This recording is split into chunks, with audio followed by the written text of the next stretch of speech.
Welcome to Radha channel. ನೋಡಿ friends, ನಾನಿವತ್ತು ಹೊಸ ನಮೂನಿ ಸ್ವಲ್ಪ ಕರ್ಡ್ ಉಪ್ಮಾ ಮಾಡಿ ತೋರಿಸ್ತೇನೆ. ಅದಕ್ಕೆ ನೋಡಿ 1 ಲೋಟ ಅಕ್ಕಿ ತಗೊಂಡಿದೆ. ಇದನ್ನು ಲಾಕ್ ಮಾಡಿ ತೊಳೆದು ನೆನೆಸಿಟ್ಕಂತೆ ಫ್ರೆಂಡ್ಸ್. 2 ಗಂಟೆ ನೆನೆಸ್ಬೇಕು ಅದನ್ನು. ಆಮೇಲೆ ಮತ್ತೆ ತೋರಿಸ್ತೆ ಫ್ರೆಂಡ್ಸ್. ಈ ಅಕ್ಕಿ ಮಿಕ್ಸಿಗೆ ಹಾಕೊಂಬ. ಹಸಿಮೆಣಸು, ಒಂದು ಸ್ವಲ್ಪ ಬೇವಿನ ಎಲೆ, ಒಂದು ಕಡಿ ಕಾಯಿ ಫ್ರೆಂಡ್ಸ್, ಒಂದು ಕಡಿ ಕಾಯಿ ಹಾಕೊಂಡಿದೆ. ಇದನ್ನೀಗ ರವೆ ಕನ್ಸಿಸ್ಟೆನ್ಸಿಯಲ್ಲಿ ಹರ್ಕೊಂಬರ್ತೇನೆ. ಸರಿ ಫ್ರೆಂಡ್ಸ್, ರವೆ ಥರ ಆಗಿದೆ ಇದೀಗ. ಇದನ್ನು ಬೌಲಿಗೆ ಹಾಕೊಂಬ.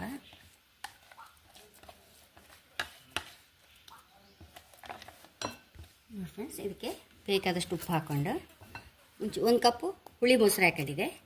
ಇದನ್ನು ಸ್ವಲ್ಪ ದೋಸೆ ಹಿಟ್ಟಿನ ಅದಕ್ಕೆ ಮಾಡಿ ಇಟ್ಕೊಂಬ.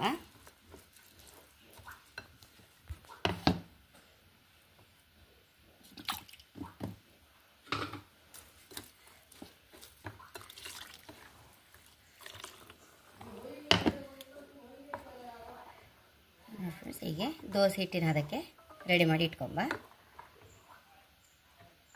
ಹೀಗೆ ಮುಚ್ಚಿಟ್ಕೊಂಬ. ಒಗ್ಗರಣೆಗೆಲ್ಲ ರೆಡಿ ಮಾಡ್ಕೊಂಬ. ಈಗ ವರ್ಜಿನ್ ಕೊಕೊನಟ್ ಆಯಿಲ್ ಹಾಕಂತ ಇದ್ದೆ. ನಾವು ಅಕ್ಕಿ ರವೆ ಉಪ್ಪಿಟ್ಟಿಗೆ ಯಾವಾಗಲೂ ತೆಂಗಿನ ಎಣ್ಣೆಯಲ್ಲಿ ಹಾಕಿ 1-2 ಟೇಬಲ್ ಚಮಚ ಹಾಕೊಂಡಿದ್ದೆ. ಒಗ್ಗರಣೆ ಸಾಮಾನು ಕಡಲೆಬೇಳೆ, ಉದ್ದಿನಬೇಳೆ, ಸಾಸಿವೆ ಹಾಕೊಂಬ.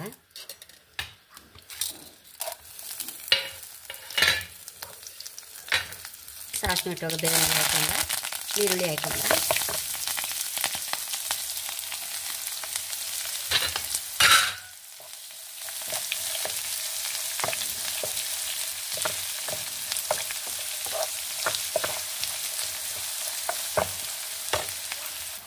ಈರುಳ್ಳಿ ಒಂಚೂರು ರೋಸ್ಟ್ ಹಾಕ್ಕೊಳ್ಳೆ.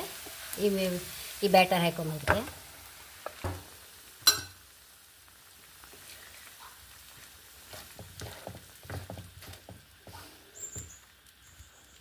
ಹೀಗೆ ಮಚ್ಚುತ್ತಾ ಸಮ ಬೇಯುವವರೆಗೂ ಹೀಗೆ ಆಗಾಗ ಮುಚ್ಚಿಡ್ತಾ ಇರುವ.